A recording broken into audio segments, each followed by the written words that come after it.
For many of us, it's a huge accomplishment just to get outside our comfort zone and visit someplace new. Well, our next guest took that thinking to the extreme. So recently, 27-year-old Cassie DePeckel shattered 2 Guinness World Records by becoming the first female to visit every country in the world in the shortest amount of time. Her journey took her to get this 196 countries, that's all of them, over the span of 18 months. Wow. So Cassie joins us now via Skype. You're out in Connecticut. Good morning, Cassie. Hello. Morning. Thanks for having me. Appreciate it. It's a fascinating story. So you have this record. You visited all these places. Where the heck did you get this idea to do this?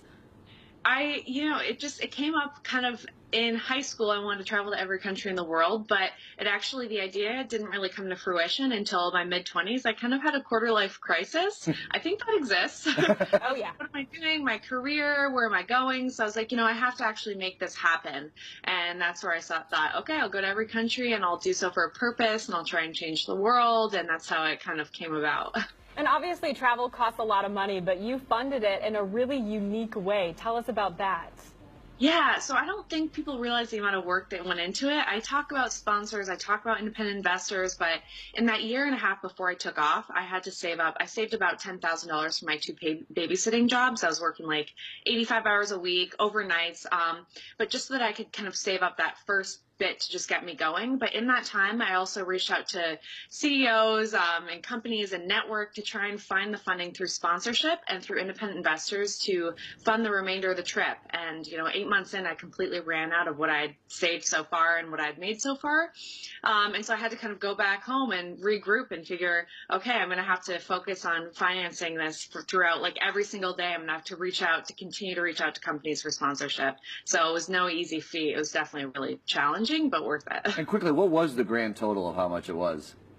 Yeah, I just finished the budgeting and it was $110,000 total. Oh, wow. Which, Yeah. which is a lot, and don't get me wrong, no one's got that change lying around. But to travel the whole world, it's got to be amazing. And you must have learned so much, which is worth more than any dollar amount. So can you tell us a couple of the big takeaways from your journey? When you come back here, what do you look back and say, oh, I learned this?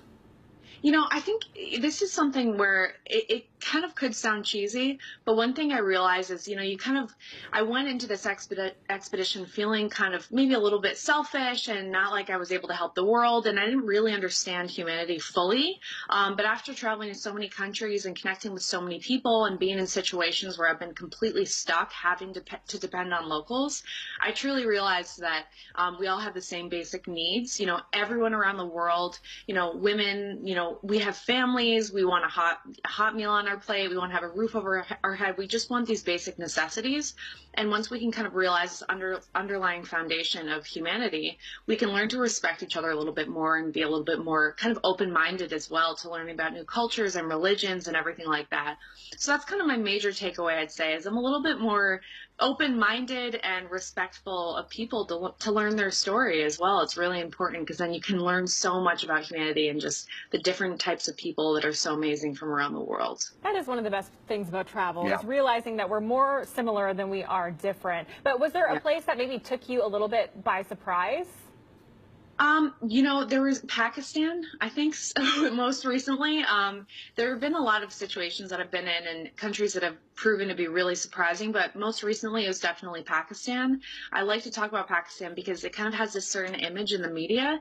People think it's really dangerous and they would never go there, but it's a place that I always wanted to go. And for some reason, I never believe it to be true, that the danger factor of all these places. And it's like when I arrived there, I went to Karachi, Lahore, Islamabad, and I was really just taken into the arms of the people there. They're so smart, they're so kind, the food is amazing, different ecosystems. I felt completely safe and fine, even like walking around on my own. I didn't have to cover up like I did in Afghanistan. And so it was a really, really beautiful experience in Pakistan, and I go back there in a heartbeat. Okay, so enough of the positivity, because there always are things that go wrong with traveling. We don't have time for like the whole detailed story, but I bet you have one story that it's like, oh God, I didn't even know what to do. What happened here? Mistakenly, I'm going to bring up Cuba. As an American, you have to bring cash. They don't accept debit cards, credit cards, PayPal, anything like that. So I don't know what I was. I just come back from a break back in the States. I was in the States for 14 days, and then I had to leave the country because for the Guinness record, I can't be in a place for more than 14 days. So I left down to Cuba, and I brought $20 cash with me. I was like, oh man, what a mistake I just made. So the taxi driver took me to the hotel. I owed him $40. The hotel's like, you can't stay here. It was midnight at this time. I arrived late.